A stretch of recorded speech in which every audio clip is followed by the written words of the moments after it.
What's going on, guys? Moon here. In today's video, this is going to be a little bit of an introduction video before we actually get into the actual video. I just want to do an intro because obviously this video is going to be a lot different from what we've done in the past. So just kind of want to give a little bit of an update here.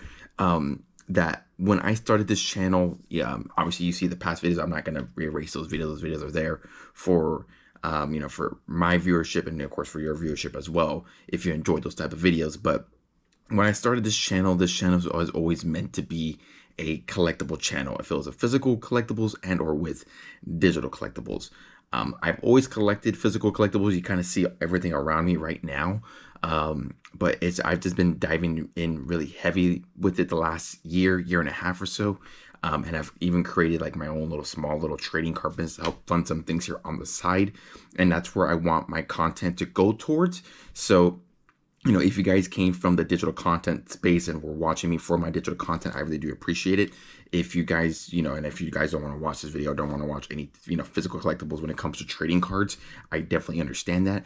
But if you're, a new viewer, a new watcher, and you're tuning in for the first time, this is going to be a channel where we're going to cover digital collectibles and mainly physical collectibles as well.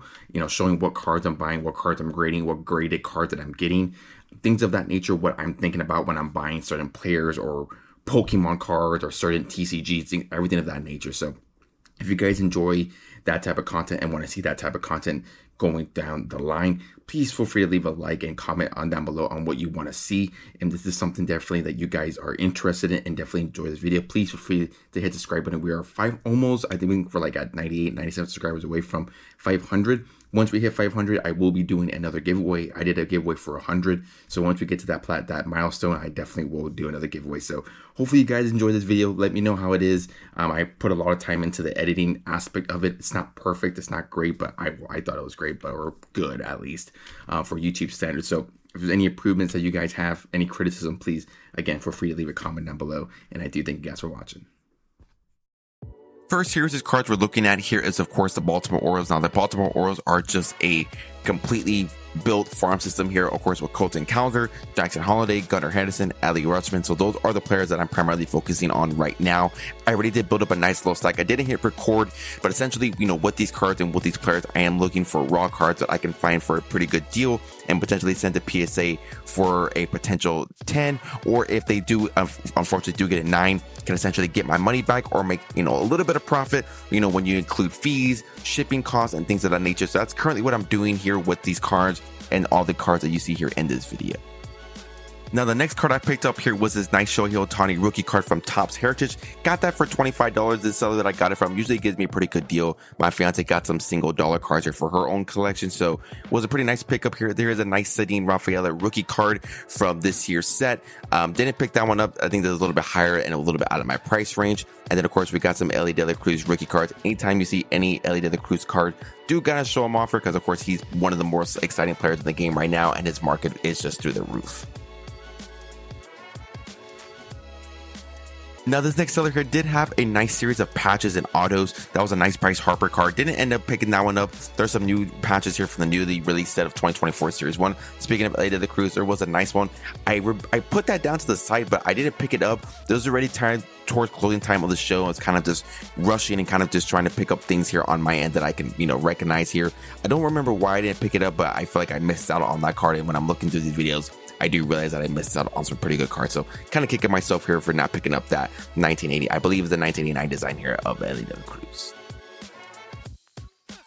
From the same seller, this was the best pickup that I think I found at the show, was this Chase DeLauter auto rookie card from 2023 Bowman's Best. Chase DeLauter is the 28th top prospect in all of baseball and is actually the first rated prospect in the Guardians farm system. He's been killing it down the minors, so that was really happy to pick it up and got that for $10 towards the end of the video.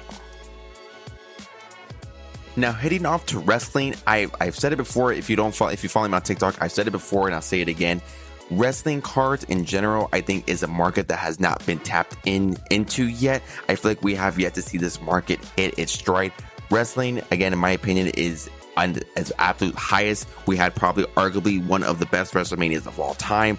So I think overall people are going to be tuning into wrestling and are going to see what the card market is. I also think too they are one of the more passionate fan bases when it comes to merchandise. You go to a wrestling show, you see wrestling belts, you see the mask, you see the t-shirts, and if they realize there is a market for cards, I think that is the next wave of fans. So in my opinion, if you're a wrestling fan, you enjoy wrestling or are trying to get back into wrestling and you're into sporting cards, getting into WWE cards, again, not financial advice, I think will be a good way for you to potentially make some money. I know for me personally, on my eBay store, wrestling cards, believe it or not, have been the ones that sell for me the most. So anytime there is a full box of wrestling cards, I'm going to go through them. And this box here, we didn't find anything too crazy here. Again, it was a little bit crunched on time, but these are just, simple base cards that go for about $1. So was it really worth my time, or wasn't really worth my money to pick these up and then for potential flips down the road?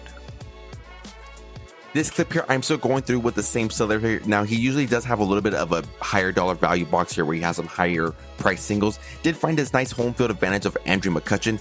I think these cards are heavily slept on. He had the sticker price for $30. That's what those cards went for at the top, when the series was first released. You can see me here comping the card.